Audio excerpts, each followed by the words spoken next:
Hi, welcome to this video on solving simultaneous equations using a basic method. Right, if you could pause the video and take down these notes here, very important. There are quite a few of them, so make sure you get all of them down in detail, and then you can focus on what we're going to do in the maths.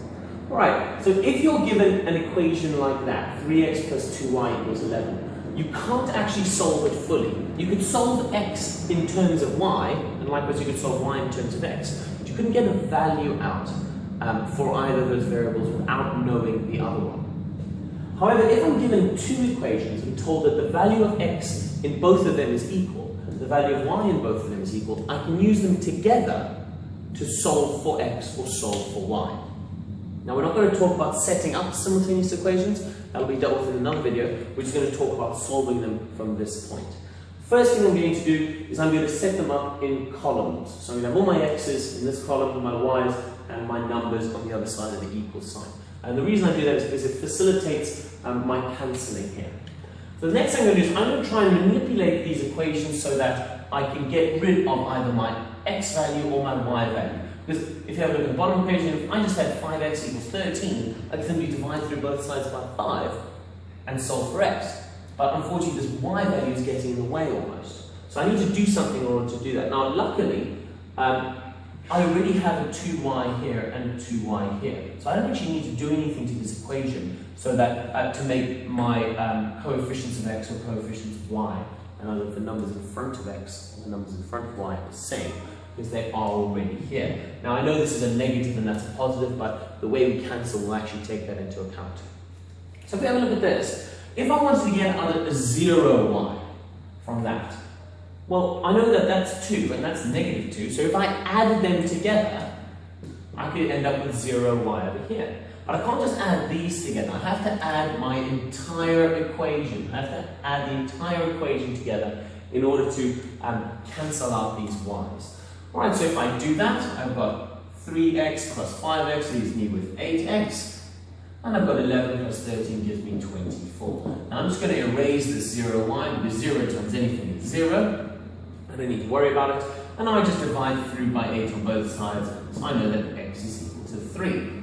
Now this is only half the problem here, because I still need to find out what y is. So all I do is to find out what y equals, I substitute 3 into one of these equations. So instead of x, I'm going to put 3. So in this case, it's going to be 3 times 3 plus 2y equals 11. So 3 times 3 is 9, plus 2y equals 11. So 2y must be equal to 2. So I subtract 9 from both sides. And then I divide through by 2, so y must be equal to 1. And then here, it's very nice to say y equals 1. Okay, so I do need to state this, and usually at the bottom of the question there'll be a space, x equals, y equals, or whatever the variables are. Let's have a look at here. This time I've now got q's and p's, and as you can see already, I've got a nice, the coefficients of q are the same, so straight away I can cancel to get 0q. But instead of this side, where on this side I added, over here I'm going to subtract 4q from 4q. 4q take away 4q is going to give me 0q again. And here I'm going to subtract and subtract. I must do it throughout the entire equation. Alright, so here I've got 3p, take away negative 3p. And I've actually got it written out up here. 3p, take away negative 3p. These negatives combine to give me a positive. So this is actually 5p plus 3p. That's going to give me 8p. And again, I'm subtracting here. 15, take away 7. That's going to leave me with 8. So I'm going to get rid of the 0q because it doesn't give me a value. 8p equals 8, so therefore p must be equal to 1. And I get this through dividing both sides by 8. But I still need to find out what q equals. Right, so all I do, I'm just going to pick one of the p's over here. I'm going to substitute it in maybe to the first one here. So you end up with 4q plus 5 times 1 equals 15. Right, 5 times 1, that's 75. So 4q plus 5 equals 15. Subtract 5 from both sides, 4q equals 10. And I can just simply then divide both sides by 4. 10 over 4. Now it's not ideal to have 10 over 4. I can simplify that down to 5 over 2. I want it, dividing both top and bottom by 2, and I could put it into a mixed number if I so choose, but to be honest, 502 is an acceptable answer for that. Okay, so those are relatively simple simultaneous equations. I'm going to deal with 2 more, so you might want to pause the video now and copy down what I've done so you have a worked example. But I'm going to deal with 2 more that make it a little bit more complicated. There's an extra step. We haven't really manipulated anything yet. Okay, so I'm assuming you've paused and copied down. I'm going to then erase all of this. Alright, so the first new equation I'm going to deal with is going to be 2x minus 4y equals 18, and 4x plus 3y equals 14. Okay, now in this case, I don't have any coefficients here that I can straight away abstract. If I subtract them, I'll still end up with values for x and y. So that's actually causing me a bit of a problem. I need to do something to manipulate this. And the basic method that I do is I simply multiply this side by 4, and I get that from there. And I'm going to multiply this side by 2, and I get that. Now, I know some of you can spot straight away, well, what if he just multiplies this whole one by 2? I could do that. Absolutely, I could do that, and then I could cancel. However, that won't work every single time. Doing it this way will work every time, right? Because I then will get a common factor here. It doesn't matter what the numbers are, I will always get that. So here, you're going to have a look. That's going to become 8x minus 16y, right, equals, what's that, 72. Okay, and on this side here, I've got 8x plus 6y equals 28. Right, so now I can use my new equations to solve simultaneously. The same way, I can do 8x minus 8x, so I'm going to minus all the way through.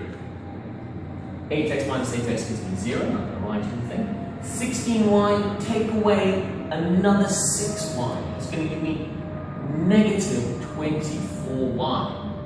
Okay, negative 24y is actually going to, I'm going to end up here, 72 take away 28, well that's 7 take away the 2 is going to give me 5. Sorry, 2 take away 8, I can't do that, so I need to borrow. That's going to become 12, it's going to give me 4 and 4. So, I got that right, 4 and 4, yeah, 44. So, oh, I'm sorry, 24, 22, wonder what that meant. Alright, so now what I do is I just divide through by negative 22 and I end up with y equals negative 2. Right, so if you're wondering what I've done there, simply divided both sides by negative 22, divided by negative 22 on that side.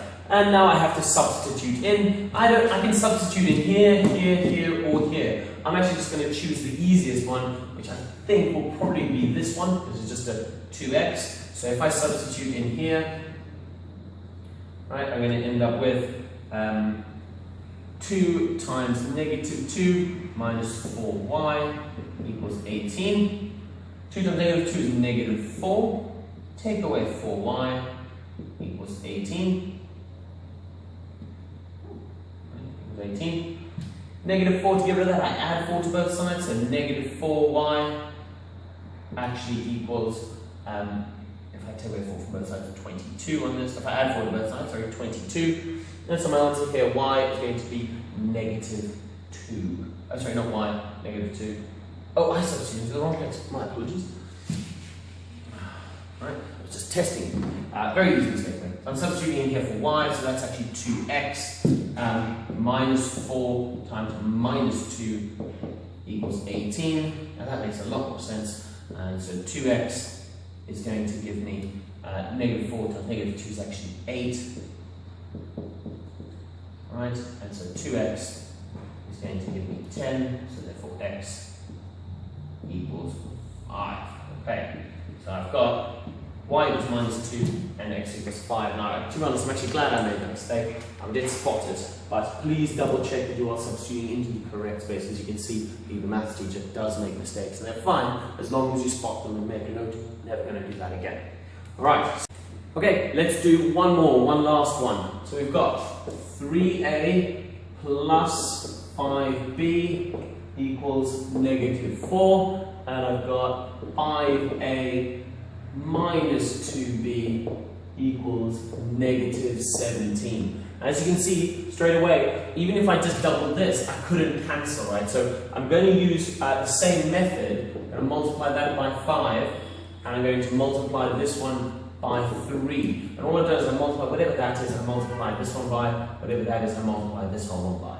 Right? And because that's going to ensure that I end up with 15a and 15a, which I can then cancel there. And that will always happen. All right, let's continue this one through. So it can be 25b equals negative 20, and continue this one through. So that is times by 3 minus 6b equals negative 51. All right, and now I'm going to subtract. Okay, I'm going to subtract here. That means I must subtract all the way through. Now again, be careful of the negatives. 15a take away 15a, nothing. Good. 25b take away negative 6b. So these are going to combine. They're going to give me a positive. That's going to give me 31b equals negative 20 take away negative 51. So again here I'm going to get this combined, and that's going to end up giving me positive 31. So if I divide through by 31, b is going to give me 1. Right, but I still need to find out what a is equal to. And to do that, I just substitute. And to be honest, I'll probably substitute from here into there. Again, it doesn't matter where you substitute, but that looks like it's the easiest because it's going to give you nice positive numbers. And if we do that working down here, 3a plus 5 times 1. Again, make sure you're substituting into the correct one, unlike I did there, equals negative 4. So 3a plus 5 equals negative 4. So therefore 3a, if I subtract 5 from both sides, must equal negative 9. So a is equal to negative 3. And again here, all I did was I subtracted 5 from both sides. Let me put that in. Minus 5, and here I've simply divided by 3 to get to this step. Okay, so now I can say with confidence that a is equal to minus 3 when b is equal to 1, and b is equal to 1. Right, so that's it for solving simultaneous equations. If you want to have a look at setting up simultaneous equations, perhaps have a look on YouTube or on Khan Academy. Yeah, if you want to have some extra examples of that, that's a good place to go as well. That's it from me. Cheers.